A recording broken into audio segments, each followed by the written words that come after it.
गोष्ट गंगूबाई काठियावाडीची. मुंबईची वेश्यावस्ती आणि त्यावरती राज्य करणारी गंगूबाई काठियावाडी. गंगूबाईनं अक्षरशः त्या वेश्यावस्तीत काही काळ राज्यच केलं. कामाठीपुरातील तो भाग, त्याची जणू ती सम्राज्ञीच होती. पण तुम्हाला माहीत आहे का, ही गंगूबाई म्हणजे नेमकी कोण होती? मुंबईचा कामाठीपुराचा काही भाग हा रेड लाईट एरिया म्हणून ओळखला जातो. या भागामध्ये देहविक्रीचा व्यवसाय होतो.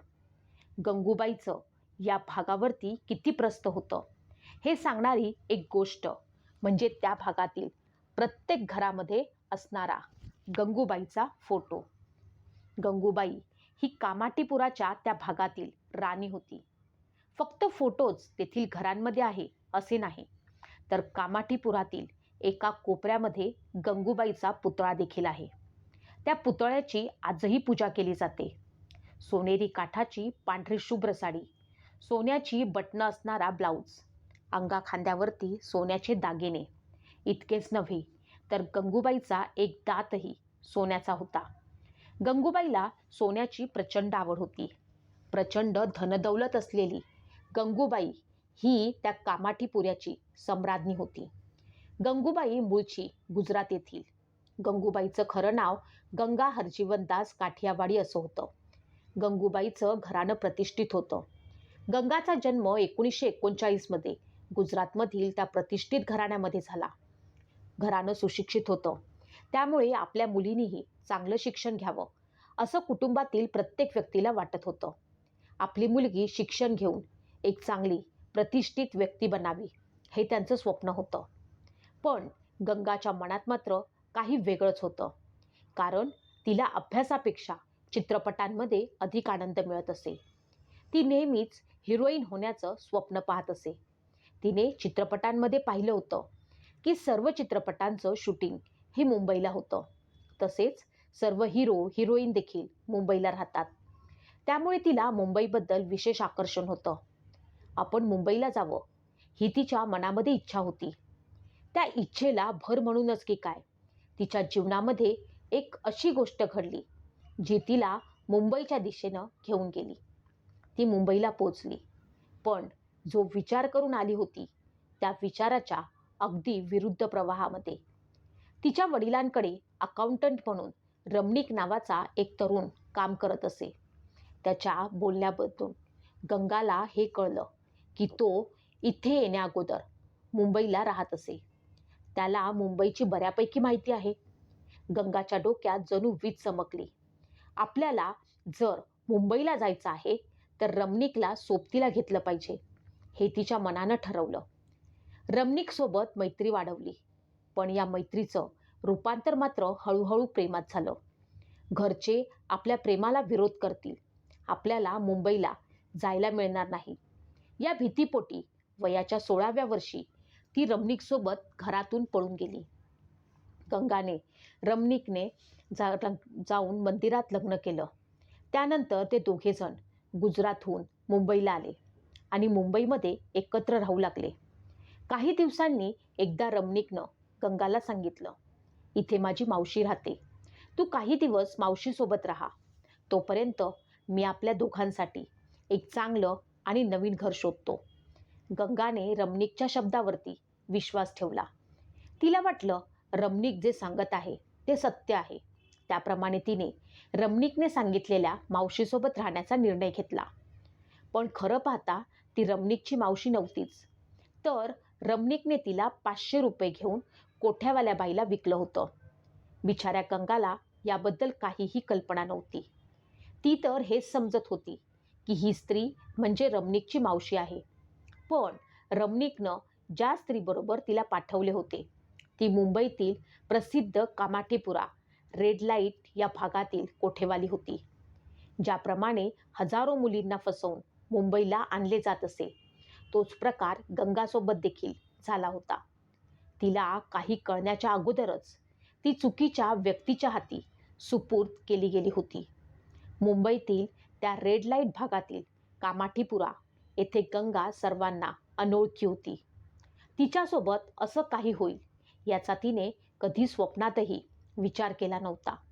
जेव्हा तिला सारं सत्य समजलं तेव्हा तिच्या पायाखालची जमीन हादरली.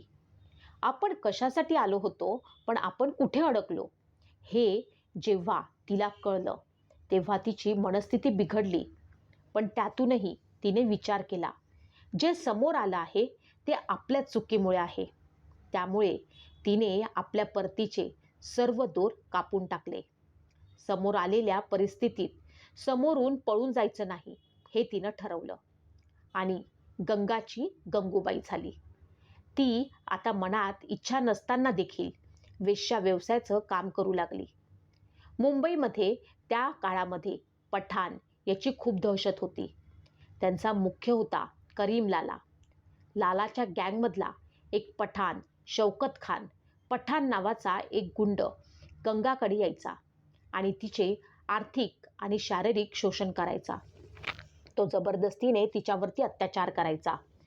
पठाणाची दहशत असल्यामुळे पठाण विरुद्ध कोण जाणार, त्यामुळे कुणीही त्याबद्दल आवाज उठवत नव्हतं. एक दिवस त्या पठाणाच्या अत्याचारामुळे गंगाला अक्षरशः 10 दिवस हॉस्पिटलमध्ये ॲडमिट राहावं लागलं होतं.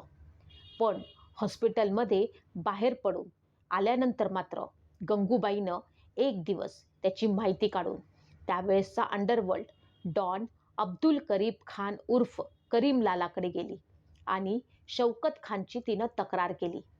तिनं लालाला सांगितलं, तुमच्या टोळीतील एक पठाण माझ्यावर अत्याचार करतो, त्याला संपवा. मी आयुष्यभर तुमची रखेल बनून राहील. लाला डॉन असला तरी तो एक सांसारिक माणूस होता. तो गंगूबाईच्या अशा बोलण्यानं तिच्यावरती प्रचंड संतापला आणि गंगूबाईला म्हणाला, मला बायको आहे, पोरं आहे, तू हे काय बोलतेस?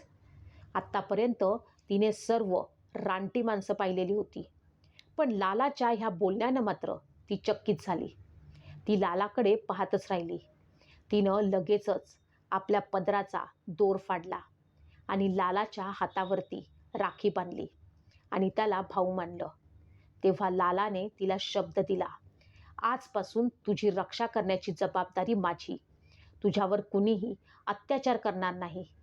तू करीम लालाची बहीण आहेस. पुढच्या वेळेस जेव्हा तो पठाण गंगूबाईवरती अत्याचार करण्यासाठी आला तेव्हा ठरल्याप्रमाणे करीम लालाला लगेचच निरोप पाठवला गेला.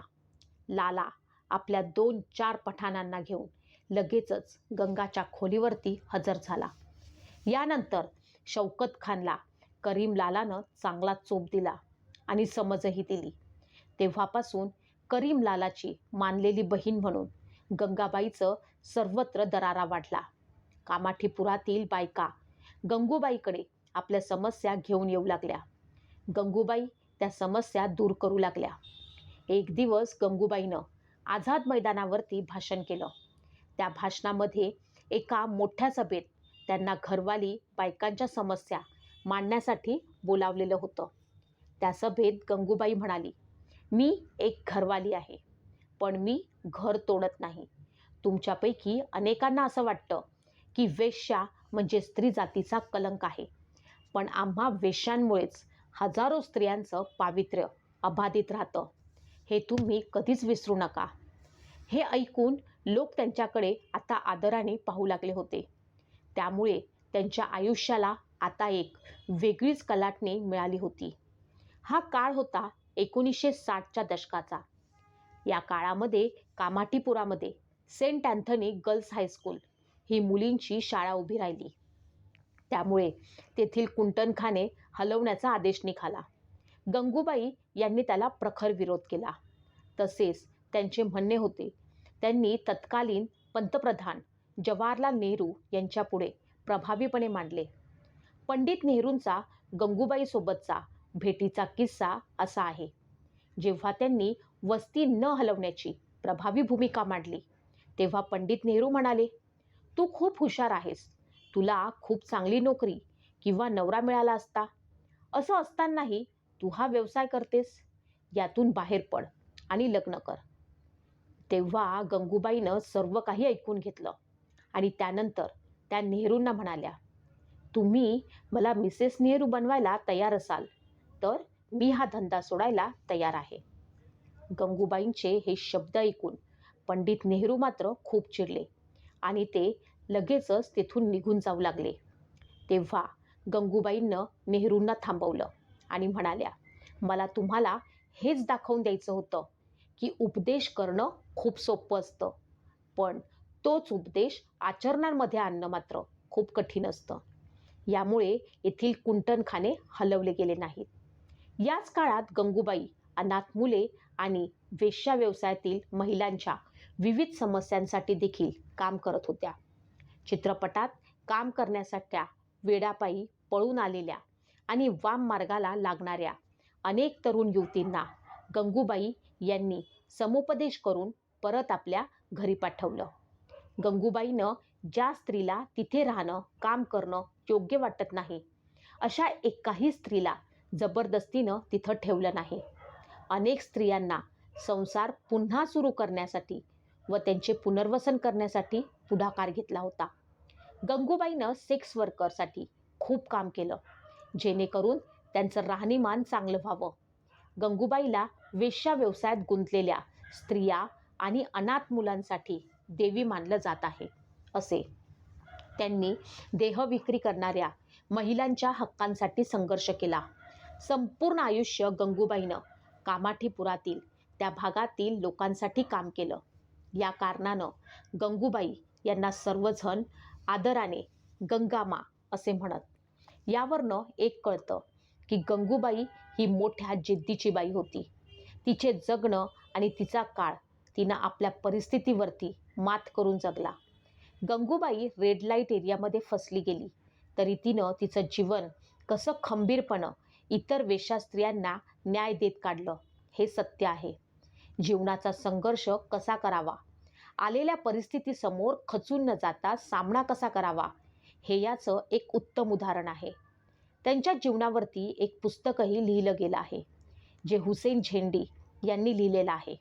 माफिया, क्वीन्स ऑफ मुंबई, तसेच एक मूवी देखील बनलेला आहे, गंगूबाई काठियावाडी.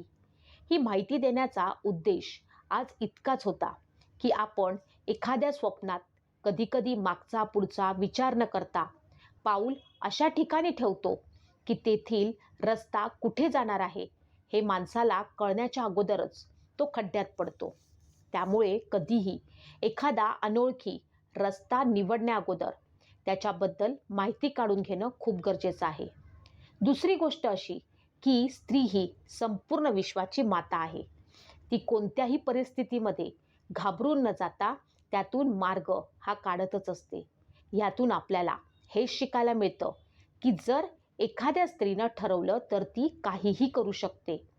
समोर कितीही वाईट परिस्थिती असली तरी देखील त्यातून मार्ग काढून पुढे जायला शिकवत असते.